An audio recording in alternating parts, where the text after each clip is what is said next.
Sikat na bistro sa Barcelona. Muling nagbabalik tayo dito sa Capeted, isa sa mga paboritong Pilipino bistro at merienda bar dito sa Barcelona.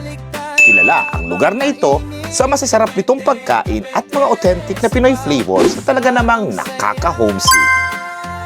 Sa pagbisitang ito, isa sa mga hindi namin pinalampas ay ang kanilang masarap at malinamnam na taho. Mainit-init, malambot at silkeng tofu. Tamang-tama ang tamis ng arniban at sinamahan pa ng sago na nagbibigay ng dagdag na sarap sa bawat subo. Kaya kung ikaw ay taga rito sa Barcelona o kaya turista o simpleng naghahanap ng lasa ng Pilipinas dito sa Barcelona, siguradong mapapawi ang iyong pananabig sa isang tasa ng taho mula sa Capeted. Kaya kung mapapadaan kayo sa Barcelona, huwag kalimutang bisitahin ang Capeted at tikman ang isa sa kanilang mga pinakasikat na Pinoy merienda.